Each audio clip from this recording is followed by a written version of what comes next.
अस्सलामुअलैकुम वरहमतुल्लाह। उम्मीद है आप सब खैर आफियत से होंगे। एक बार फिर से आपका खुशामदीद है हमारे चैनल में। तो आज हम स्टार्ट करने वाले हैं लेक्चर सीरीज़ जो किस पे बेस्ड है, कंप्यूटर पे बेस्ड है। हमने इसको कुछ पार्ट्स में डिवाइड किया है क्योंकि अगर ज़्यादा लंबा लेक्चर बन जाता है तो वो बोरिंग भी बन जाता है। और इस लेक्चर सीरीज़ में हम ऐसे स्टार्ट कर रहे हैं कि ये हर एक कम्पिटिटिव एग्ज़ाम के लिए आपको मुफीद रहेगा, आपको फ़ायदा पहुंचाएगा ही पहुंचाएगा। तो चलिए स्टार्ट करते हैं। पहले इंट्रोडक्शन देखते हैं कंप्यूटर क्या रहता है हमारा। तो कंप्यूटर क्या है? ये एक इलेक्ट्रॉनिक डिवाइस है जो डेटा को प्रोसेस करता है। और डेटा देता कौन है? इनको यूज़र देता है, यानी कि हम देते हैं। किस चीज़ के लिए देते हैं? कि हम बहुत सारे टास्क्स परफॉर्म हो सके। तो ये स्टोर कर सकता है, रिट्रीव कर सकता है और प्रोसेस कर सकता है किसको? इंफॉर्मेशन को तैयार करता है इसको किस चीज़ के लिए? कि बहुत सारे काम कर सके।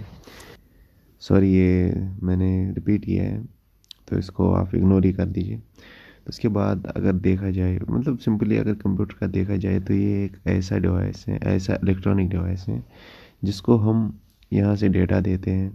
तो ये उसी डेटा को प्रोसेस करके, या हम इसको इनपुट देते हैं, उसी इनपुट को प्रोसेस करके हमें आउटपुट देता है, या हम बोल सकते हैं कि इंफॉर्मेशन देता है। और उस इंफॉर्मेशन को क्या करते हैं हम बहुत सारे कामों के लिए यूज़ करते हैं। तो उसके बाद अगर प्रोग्राम का देखा जाए, प्रोग्राम क्या होता है? प्रोग्राम वो चीज़ होता है, ये सेट ऑफ इंस्ट्रक्शंस होते हैं जिस पे कंप्यूटर काम करता है, क्योंकि कंप्यूटर तो खुद ही काम नहीं करता है, उसके लिए भी कुछ इंस्ट्रक्शंस बने हैं। तो ये वो इंस्ट्रक्शंस हैं जो कंप्यूटर को, जिसके अंडर कंप्यूटर कोई काम करता है या फंक्शन करता है। तो जो प्रोग्राम्स होते हैं वो प्रोग्रामिंग लैंग्वेज में लिखे हुए होते हैं। और एग्जीक्यूट कौन करता है, इसको यूज़ कौन करता है? सेंट्रल प्रोसेस यूनिट यूज़ करता है किस चीज़ के लिए? बहुत सारे काम अंजाम देने के लिए। तो इससे पहले हमने देखा था कि कंप्यूटर क्या होता है या प्रोग्राम क्या होता है, कैसे इंस्ट्रक्शंस दिए जाते हैं कंप्यूटर को कोई काम करने के लिए। तो आज हम देखेंगे कि डेवलपमेंट कहाँ से हुआ। तो पहला स्टार्टिंग में जो होता था वो अबैकस होता था। अबैकस एक काउंटिंग डिवाइस होता था जिसको बहुत सदियों में यूज़ किया गया। तो ये किस चीज़ का बना था? ये रॉड्स या वायरस का बना हुआ था। मूव करके, मतलब उनको रिप्रेजेंट करते थे एज नंबर्स। तो उसी चीज़ को फिर किस चीज़ के लिए यूज़ किया जाता? अर्थमेटिक कैलकुलेशंस के लिए। तो एबेकस जो है वो एक सिंबल बन गया था किस चीज़ का? बेसिक काउंटिंग और अर्थमेटिक कॉन्सेप्ट्स का। अगर देखा जाए जो अर्लीस्ट नोन डिवाइसेस थे जो किन्होंने यूज़ किए थे, सुमेरियंस ने। कब? 2000 to 400 BC में। तो वो अबैकस जैसे थे लेकिन अबैकस नहीं थे। तो यही कंसेप्ट फिर एंशंट चाइना में, ग्रीस में, रोम में और बाकी पार्ट्स में फैला। तो अगर देखा जाए जो अबैकस हैं वो 6th सेंचुरी में इजिप्शियंस के द्वारा आया। तो उसके बाद में 10th सेंचुरी में इसकी डेवलपमेंट होगी किन के द्वारा? चाइनीज़ एजुकेशनिस्ट्स के द्वारा। तो इन्होंने इसकी डेवलपमेंट फिर स्टार्ट की। किन्होंने? चाइनीज़ एजुकेशनिस्ट ने। लेकिन स्टार्ट किन्होंने किया अबैकस का? वो इजिप्शियंस ने। जो चाइनीज़ अबैकस था, स्वानपन, तो उसको ज़्यादा यूज़ किया गया।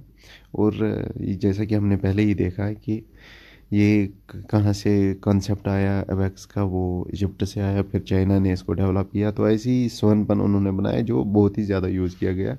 तो ये अपने पीक पे कहाँ पे पहुँचा? मिंग डायनास्टी में। मिंग डायनास्टी रही ऐसे। वैसे तो मिंग डायनास्टी के डेट को आपको कुछ नहीं करना है बस। और इसके साथ साथ और भी कई अबैकस बने, जैसे रोमन हैंड अबैकस हैं या जापानी सोरोबन है। तो ये था हमारा अबैकस। बात करने वाले हैं नेपियर्स बोन्स की और पास्कलिन की। तो इससे पहले हमने देखा था कि कंप्यूटर क्या होता है, प्रोग्राम क्या होता है, और इसके बाद हमने डेवलपमेंट देखी स्टार्ट कहाँ से हुआ? अबैकस से हुआ। पहले अबैकस लाइक स्ट्रक्चर्स यूज़ किए जाते थे। तो उसके बाद अबैकस आया, उसके बाद उसकी डेवलपमेंट होगी चाइनीज़ के द्वारा। तो उसके बाद चाइना के साथ साथ बहुत सारी जगहों पे नए नए कैलकुलेटिंग डिवाइसेस आने लगे। तो इस लेक्चर में हम देखते हैं नेपियर बोन्स क्या होते हैं। नेपियर बोनस जो है ये मैनुअली ऑपरेटेड कैलकुलेटिंग डिवाइस होते हैं, जो किन्होंने बनाया है, जॉन नेपियर ने, जो स्कॉटिश मैथमेटिशियन थे। कब? 17th सेंचुरी में। तो इसका एक चीज़ याद रखना, क्वेश्चन इसी में आते हैं कि लाइक जॉन नेपियर क्या थे, स्कॉटिश मैथमेटिशियन थे, या नेपियर बोनस किन्होंने दिया, जॉर्ज नेपियन दिया होगा या जॉन नेपियन दिया होगा, तो ऐसा क्वेश्चन आता है। तो ये सेट ऑफ नंबर रॉड्स थे या बोनस थे जिन पे इंस्क्राइब किया गया था क्या, मल्टीप्लिकेशन टेबल नंबर्स का, ठीक है ना। तो इसके बाद जो परफॉर्म करना होता था, आपको मल्टीप्लिकेशन परफॉर्म करना होता था, तो आप इन रॉड्स के कॉरस्पॉन्डिंग जो इनके कंपैरिजन में नंबर्स दिए गए होते थे, जो आपको कैलकुलेशंस करने पड़ते थे, तो वो किन की वजह से होती थी? इन रॉड्स की वजह से। जो इन पे नंबर्स लिखे हुए होते थे उनकी वजह से होते थे। इन पे जो नंबर्स अलाइन किए गए होते थे रॉड्स पे, तो उन नंबर्स को आप इन्वॉल्व करके मल्टीप्लिकेशन किया करते थे। तो इसके बाद हम देखते हैं पास्कलेन क्या होता है। पास्कलेन एक अर्लीस्ट मैकेनिकल कैलकुलेटर माना जाता है। मैकेनिकल और एनालिटिकल में बहुत फ़र्क है। एनालिटिकल का वो चार्ल्स बेबेज हम बाद में देखेंगे। तो किन्होंने बनाया था? जो एक फ्रेंच मैथमेटिशियन थे, ब्लेस पास्कल। कब बनाया था? 17th सेंचुरी में, मतलब ऑलमोस्ट इसी सदी में बनाया था जब नेपियर्स बोनस आए थे। तो ये कंप्लीट कब हुआ? 1642 में। ऐड और सब्ट्रैक्ट करता था चीज़ों को, ये ऐड कर सकता था, सब्ट्रैक्ट कर सकता था। जो पास्कलिन था या पास्कलाइन था, तो इसमें क्या था? इसमें सीरीज ऑफ गियर्स यूज़ किए गए या व्हील्स यूज़ किए गए। सीरीज ऑफ व्हील्स किस चीज़ के लिए? कैलकुलेशन करने के लिए।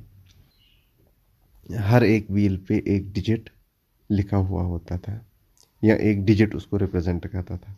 देखा जाए तो ये एक एडवांसमेंट थी किस चीज़ में? ऑटोमेटिक अर्थमेटिक में। प्रैक्टिकली अगर देखें इसका यूज़ लिमिटेड था, क्योंकि इसकी कॉम्प्लेक्सिटी और कॉस्ट की वजह से। तो एनालिटिकल इंजन जो है ये यूजुअली किन को रेफ़र करता है? चार्ल्स बेबेज के डिज़ाइन को, जो उन्होंने बहुत पहले मैकेनिकल जनरल पर्पस कंप्यूटर का आइडिया दिया था। तो कब दिया था? 80s और 1840s के दरमियान में दिया था। तो जो चार्ल्स बेबेज था, उनका जो एनालिटिकल इंजन था, वो कभी उनकी, मतलब जब वो हयात में थे, जब वो ज़िंदा थे, तब वो कंप्लीट नहीं हो पाया, फुली कंस्ट्रक्टेड नहीं हुआ। इसको हम शुरुआत मान सकते हैं किस चीज़ की? मॉडर्न कंप्यूटर्स की। जो एनालिटिकल इंजन था, इसमें कुछ नए फीचर्स आए, जैसा एक अर्थमेटिक लॉजिक यूनिट आया, या मेमोरी, या कंट्रोल फ्लो आया, जो कैपेबल था किस चीज़ के लिए? जो एग्जीक्यूट कर सके कंडीशनल जंप्स को। इसके बाद हम बात करते हैं कि ये स्टार्ट किसने किया। एनालिटिकल इंजन का कंसेप्ट जो है वो तो चार्ल्स बेबेज ने दिया, उसकी वजह से उसका नाम भी पड़ा कि फादर ऑफ कंप्यूटर। लेकिन ये कौन थे? एडा लोवेलेस, जो चार्ल्स बेबेज के स्टूडेंट थे। उन्होंने कोलैबोरेट किया था चार्ल्स बेबेज के साथ। जो एडा लोवेस थे, तो उन्होंने क्या किया? उन्होंने फर्स्ट एल्गोरिथम क्रिएट किया किस चीज़ के लिए? कि ये इम्प्लीमेंट कर सके इसको किस पर? एनालिटिकल इंजन पर।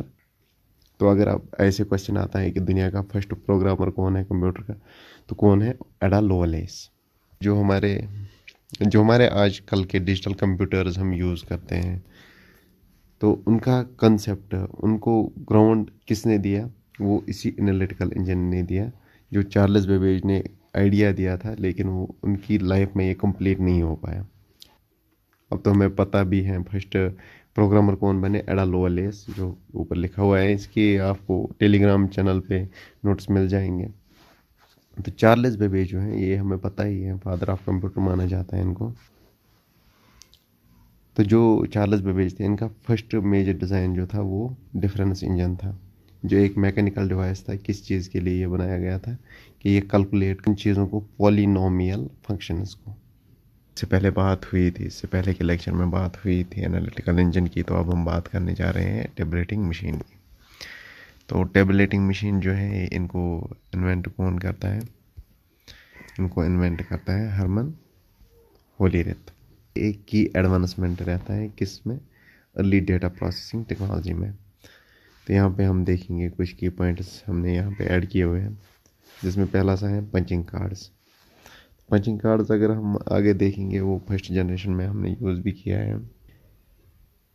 अब अगर यहाँ पे देखें तो टेबलेटिंग मशीन जो थी ये यूज़ करती थी पंचिंग कार्ड्स को किस चीज़ के लिए, डेटा को रिप्रेजेंट करने के लिए। ठीक, अगर क्वेश्चन ऐसा आता था कि पंचिंग कार्ड्स किस चीज़ के लिए यूज़ किए जाते थे किसमें, टेबलेटिंग मशीन में, तो हम बोलेंगे कि ये डेटा को रिप्रेजेंट करने के लिए यूज़ किए जाते थे। तो ये यहाँ पे एग्जांपल दी गई है कि इन्फॉर्मेशन, ऐसी इन्फॉर्मेशन जैसा कि सेंसस डेटा होता था वो इनकोड किया जाता था किन पे, इन कार्ड्स पे, किसके द्वारा, होल्स के द्वारा जो पंच किए जाते थे स्पेसिफिक लोकेशंस पे। तो ये क्या करते थे, अलो करते थे एफिशिएंट डेटा एंट्री के लिए और प्रोसेसिंग के लिए। दूसरा है इसमें कि डेटा प्रोसेसिंग, पहले हम इसको इरेज करेंगे। डेटा प्रोसेसिंग में जो थी ये जो होलोरिथ्स मशीन थी ये डिज़ाइन की गई कि ये प्रोसेस करे large volume of data rapidly. तो इसने एक अच्छा खासा रोल अदा किया किसमें, जो 1980 में यूनाइटेड स्टेट्स का सेंसस हुआ। कैसे किया कि इसने रिड्यूस किया किस चीज़ को, जो टाइम लगता था टेबुलेशन के लिए। अगर बाकी हम मेथड्स का देखें तो उसको इससे ज़्यादा टाइम लगता था। तो इसके बाद है फॉर्मेशन ऑफ IBM। आपको बहुत देखने को मिलेगा, जनरेशन्स में भी देखने को मिलेगा। तो IBM का मतलब क्या है पहले हम ये देखेंगे। ये है इंटरनेशनल बिजनेस मशीन्स। अगर होलोरिथ की इन्वेंशंस की कामयाबी देखी जाए तो इसी की वजह से क्या हुआ, formation of the computer tabulating recording company, CTR कब बनी 1911 में, जो फिर बाद में क्या बनी, जो बाद में क्या बनती है हमारी इंटरनेशनल बिजनेस मशीन्स IBM।